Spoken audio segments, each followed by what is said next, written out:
In Cortina d'Ampezzo, a party celebrated the birth of cinema panettone. That's right, Bernard. It's all about the celebration of cinema panettone. Remember those Italian Christmas comedies? Absolutely, Vincent. Christmas Holiday was a classic. It marked 40 years since its release. Indeed, Karen. These films were known for their bad taste transgressions and exaggerated regional characters. But they also reflected a different era of Italian cinema and culture, Bernard. Right, Vincent. However, they faded as streaming platforms and tastes changed. Fascinating. So there's a resurgence of interest in these films, Karen. Absolutely, Bernard. Fans are revisiting them for nostalgia and a taste of Italian culture. And Cortina d'Ampezzo is the heart of this celebration. It's like the Olympics of Italian trash. Quite the party then. Sounds like a lot of fun.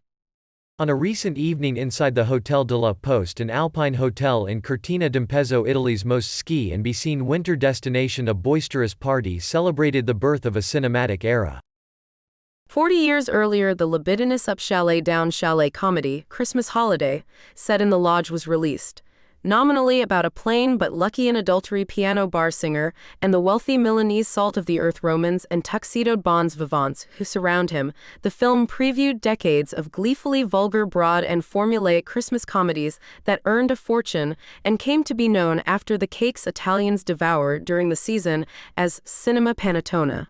To celebrate the anniversary, the film's producer, writer, and stars carved up an enormous panettone, the size of a fire hydrant, and participated in a weekend of cinepanettone-themed festivities.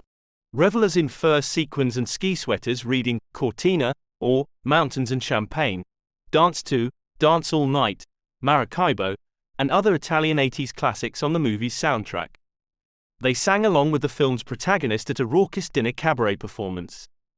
They hit the slopes and raced down a slalom trying to finish a slice of panettone before reaching the finish line.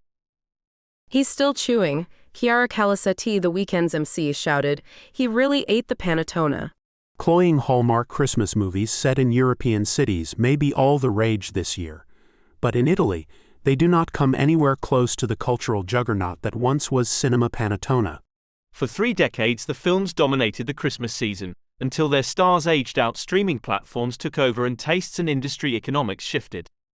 Never deemed fit for consumption abroad, they were for fans who cherished a slice of Italian culture during the hedonist and carefree turn of the century. For critics, though, they reflected the consumerism and showgirl sexism of the Silvio Berlusconi era that, like a shameful secret, was better kept in the family.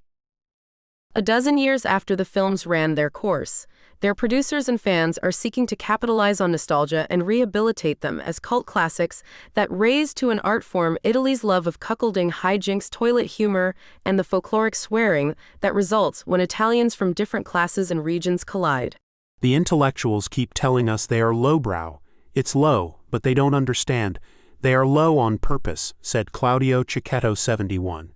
An Italian music producer who presided over the hotel's dance party. These are super intelligent people who decided to go low. People just want to have fun. I mean, what the hell? Christmas Holiday, which many middle-aged Italians can quote from memory, was followed by Christmas Holiday, 1990, 1991, 1995 and 2000. The films were often set in Cortina and premised on guests coming from different means and parts of Italy to curse and court one another in ski lodges. The 2000s marked a move to exotic locales, Christmas in Rio, India, South Africa and New York, and often offered a smorgasbord of physical gags, sophomoric spoofs, bare breasts, and racial stereotypes. Christmas on the Nile, released in 2002, is considered by connoisseurs to be the height or depths of the genre. It featured a mummy wrap as toilet paper gag. In 2009, screens reserved for Christmas in Beverly Hills forced Avatar to postpone its arrival in Italian theaters. They're designed for communal viewing, said Alan O'Leary, a cinema studies professor and the author of The Phenomenology of Cinema Panettone, who said they were purposefully broad to attract and crack up generations of the Italian families who went to the movies together after Christmas. No matter how far afield the cinema panettone films traveled, Cortina d'Ampezzo, with its icy streets lined with a luxury mall's worth of brands, Rolex, Moncler, Fendi Kids, has always been considered its ancestral home. For a weekend in December, the town which will host part of the 2026 Olympic Games became for many the Olympics of Italian trash. In a quiet corner of the hotel bar, waiters in white jackets attended on Aurelio de Laurentiis, the powerful producer of Christmas Holiday and the more than 30 cinema Panettone films that followed. His assistant and everyone else called him Il Presidente because he was the president and owner of the Naples Soccer Club. After a plate of pasta, he crossed the room to shoot a promotional spot for a single-day theatrical re-release of the movie on Saturday, but the camera lights kept flickering, causing him to repeatedly start over. Back at his corner table, he said the historical movies captured Italy of the era.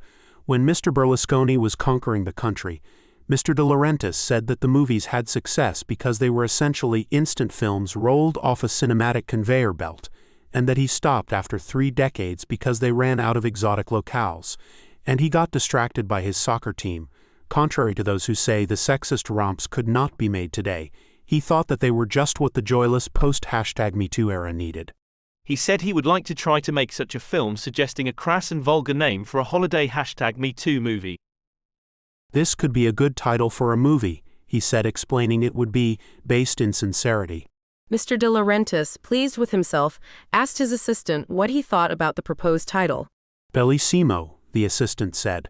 Jerry Calla, who starred as the Randy piano bar player in the 1983 movie, also lamented that this politically correct moment is destroying comedy.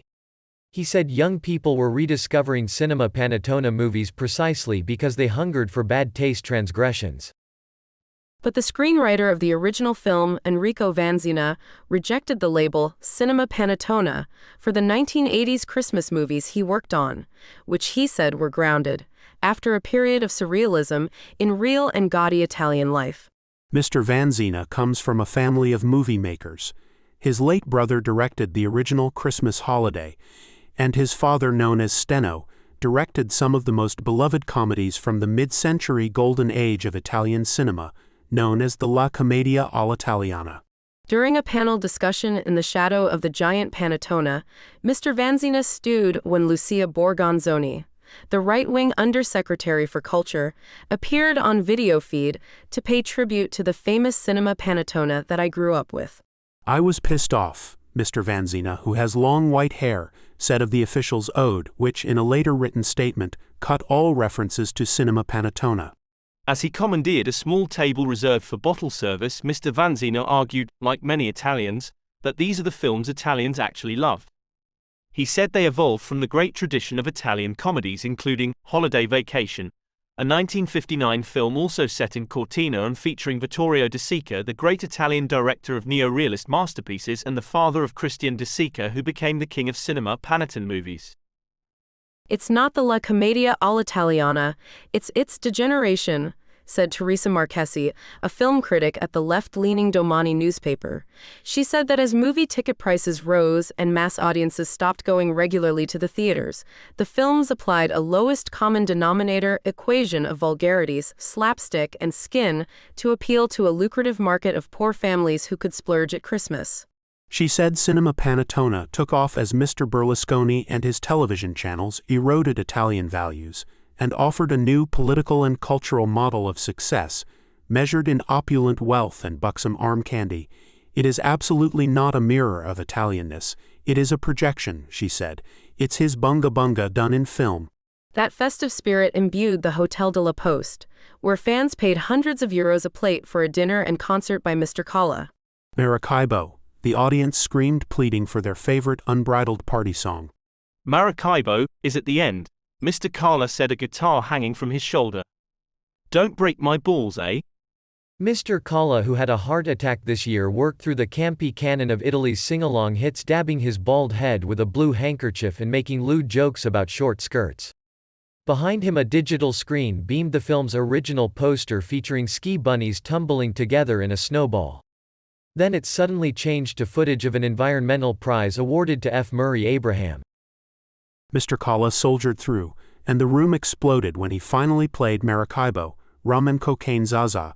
He plugged the movie's limited engagement re-release, then marched off stage and through the clamoring crowd with a dazed expression.